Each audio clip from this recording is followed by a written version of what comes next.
I have saved one issue to the very end because it is highly, highly, highly sensitive. And that is a hadith that mentioned that towards the end of times, when the big Armageddon battle takes place, and there shall be Dajjal on one side and Isa on the other, that is the final Armageddon, the big one, that Isa will kill Dajjal. And then all of the followers of Dajjal will disperse running for their lives.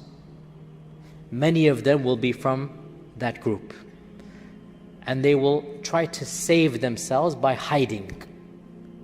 And the hadith mentions, this hadith is in Sahih Muslim, and there are versions of it in Bukhari, but it's Sahih Muslim primarily. The hadith mentions that at that time frame, the creation will side with the Muslims publicly. I shouldn't even just say Muslims, the supporters of Isa, because there will be Christians who will support Isa and believe in him, so they will become Muslim, right?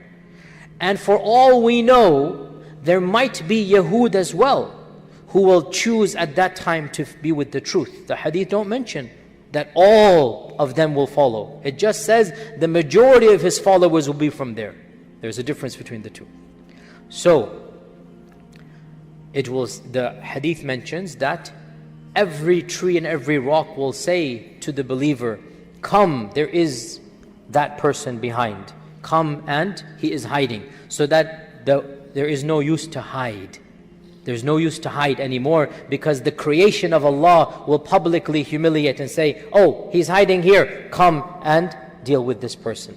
Except for the tree of Gharqad, that is a tree that will be quiet and not side with the Muslims. Now, every once in a while, some innocent khatib somewhere in the Western world gives a khutbah and he quotes this hadith.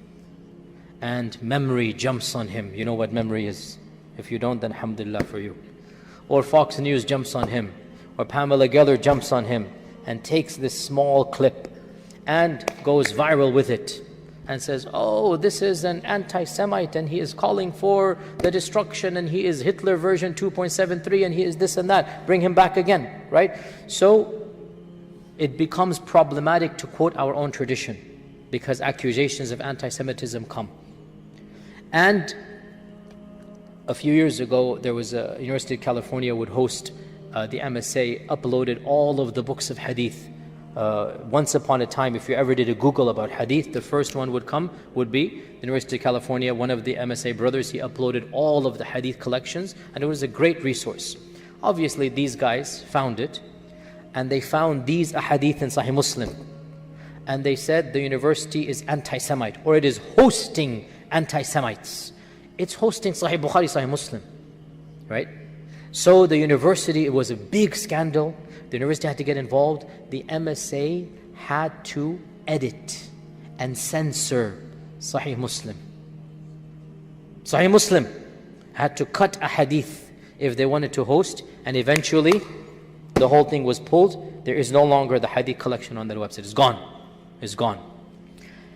So this raises a very difficult topic. Are these ahadith anti-Semitic? The response, I think, is very clear. And that is that first and foremost, as a matter of principle, these are traditions that are found in books authored 1,000 years ago, 1,200 years ago, books of hadith. Censorship doesn't make any sense. Are you, O people who are criticizing a book in the past, going to censor your own books and not teach them when they have misogyny, when they have race issues, when they have issues that might be politically incorrect? There is hardly a classical book, hardly, except that there are phrases or notions. Even Shakespeare has anti-Semitism. Read The Merchant of Venice. It is a purely anti-Semitic tract. Are you going to ban The Merchant of Venice? Are you going to stop it and strip it from being sold? Are you going to take it and make it non-available? The hypocrisy is ludicrous. You don't go back and sanitize history just because you don't like it. Even if you don't like it, it needs to be taught and explained and clarified. That is a matter of principle. That is what liberalism stands on. And when it comes to every faith other than Islam, they uphold it. When it comes to Islam, we see the double standards. That's the first point. Second point, the accusations of anti-Semitism need to be addressed head-on. They need to be addressed head on. And we need to stop being so defensive. Let us be frank and honest here. Study history, O Muslims. Be educated. Anti-Semitism is a European phenomenon. It's not a Muslim phenomenon. It never existed in Muslim lands up until 1947. Anti-Semitism is something that began in Europe by Christians, and it was prevalent throughout their history, and it is still around to this day. Muslims were never anti-Semitic. Yes, it is true. Sharia has Ahli Kitab and Muslim. But Ahli Kitab includes who? Christians and Jews, and there's a slightly different Sharia. It's not anti-Semitism. Historically speaking, Muslims and Jews historically had much more in common, and they would always bind together against the one who would persecute them, and that is the Afranj, the Rum, the Franks, the Christians. Historically, Muslims and Jews had a much stronger relationship than Muslims and Christians and Jews and Christians. Historically speaking, without exaggeration, the greatest minds of the Jewish tradition, pre-modernity, all of them are found in Muslim lands. All of them. Starting from Baghdad and ancient Iran and Andalus and Egypt, you have the greatest minds coming, including Shabtai Tzvi in Ottoman lands. They could not do what they did in Muslim lands. They could not do it in Europe. Every time the Christians persecuted the Jews, Muslims opened their doors. The last time, 1492, when the Muslims were expelled from Granada, the Sultan of the Ottoman land said, "You Europeans are fools. The Jews are intelligent people. They're useful. Why don't you come?" And he invited all of them en masse to come and live in Muslim lands. And that is why throughout the Muslim world, throughout the world, the largest population of Jews before 1947 were in Muslim lands. In Yemen, in Iraq, in Morocco, in Egypt. These were where the Jews were. So this whole notion of Muslims being anti-Semite, by the very people who defended, by the very people who invented anti-Semitism, please Muslims, educate yourselves. Don't fall for all of this stuff, okay? Also, so that's historically speaking.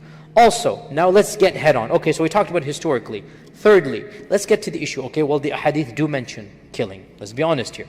The hadith do mention them. Jayyid, they do mention them.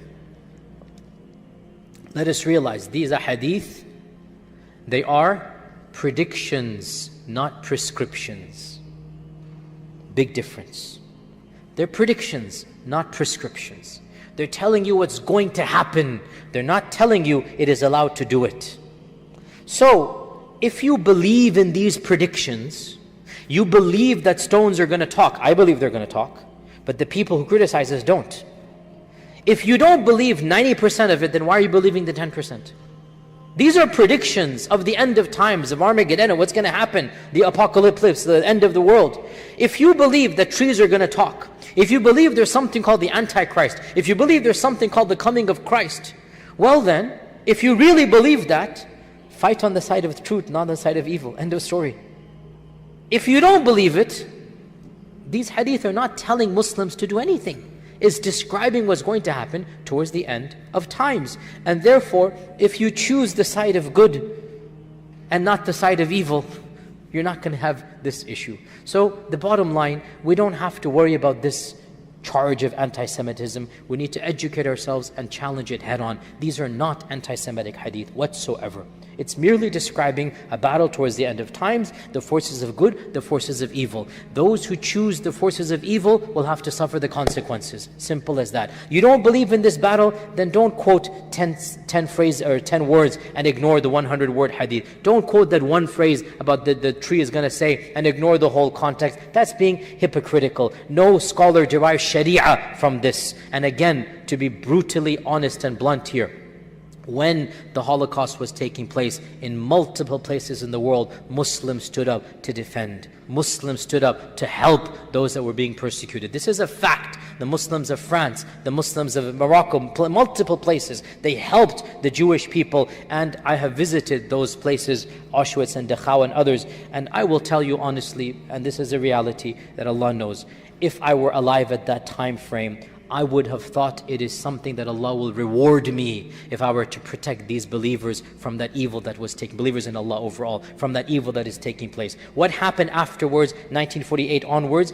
is not related to what happened before. If you were alive in 1940, you saw what is happening to this persecuted race, men, women and children being killed indiscriminately, it would be a part of our iman to protect the innocent from this evil force of Nazi Hitlerism. And that's something that I firmly believe, whether you agree or not, is besides the point. The point being, we need to challenge this notion of anti-Semitism. It is not anti-Semitic. These hadith are predicting the future, not prescribing law right now.